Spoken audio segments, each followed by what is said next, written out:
kunanira icyo nzi nuko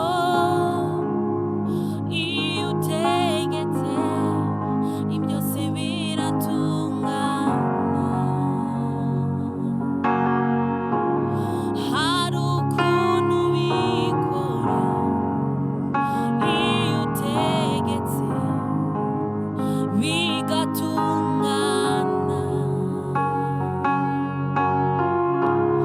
hari ukuntu bikora iyo utegetse bigatungana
tubahaye ikaze hano kuri Bufite, itorero ryanjye n'umuryango wanjye, itorero ryawe n'umuryango wawe.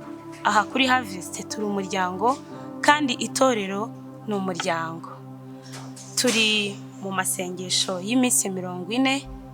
Uyu munsi turi ku munsi wa 35 muri iyo minsi 40, aho dufite icyigisho kivuga ngo imbaraga z'Imana mu ntege nke zacu. Uyu munsi dufite icyigisho kivuga ngo imbaraga z'Imana mu ntege nke zawe. Iye kurebera hamwe ijambo ry'Imana riboneka mu rwandiko rwa 2 Paulo yandikiye Abakorinto, ibice 13 ku murongo waho wa 4. Haranditse ngo kuko intege nke zateye ko abambwa, ariko none ariho kubw'imbaraga z'Imana izerekanira muri mwe. Haleluya.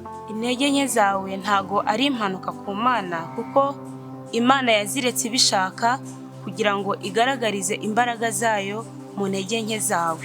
Kuko Imana irabizi ko turi inzabya zoroshye, izi ko tumeneka ubusa, kandi izi ko turimo inenge, ibintu byose mu isi bishobora kuduhutaza. Ariko Imana izadukoresha nituyemerera ko ikorera mu ntege nke zacu, kuko irabizi ko turi abanyantege nke, irabizi ko tudakomeye, irabizi ko hari aho tugera tukananirwa, kubera ko niyo Mana yaturemye, izi uko duteye, izi aho tugera tukagira intege nke.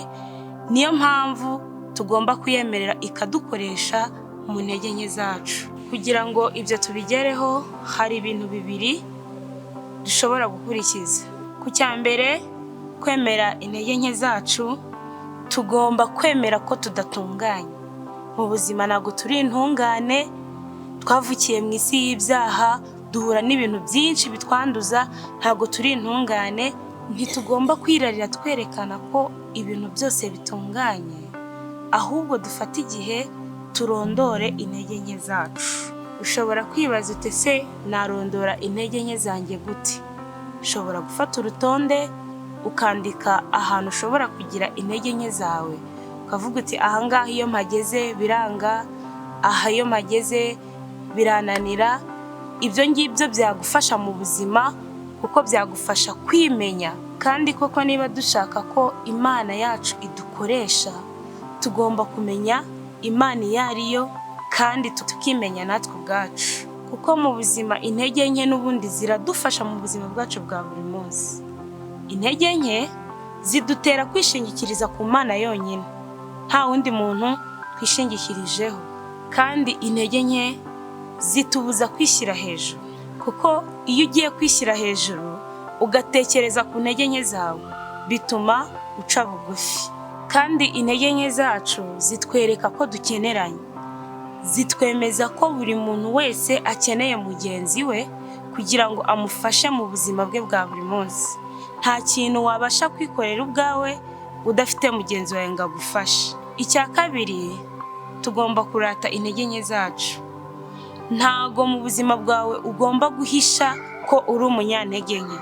Ahantu hose wagira intege nke ugomba kuherekana kugira ngo umuntu najya kugufasha amenye n'aho yahera, kuko buri wese mu buzima bwe, mu mibereho ye ya buri munsi, afite aho intege nke ze zigaragarira.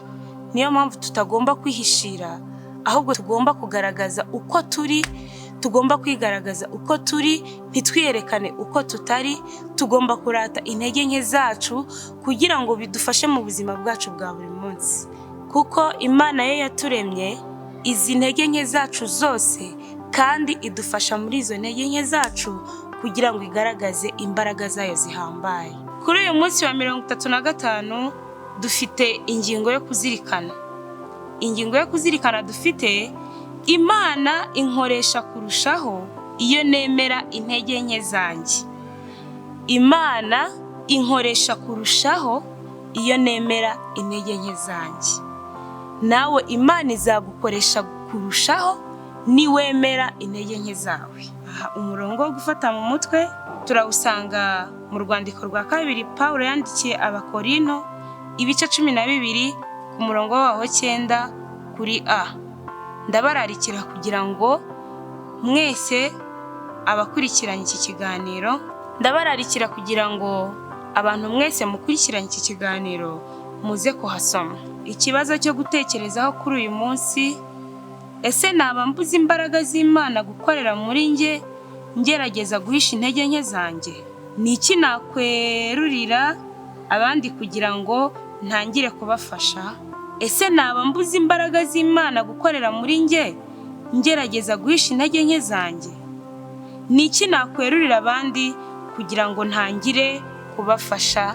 Murakoze, murakunzwe.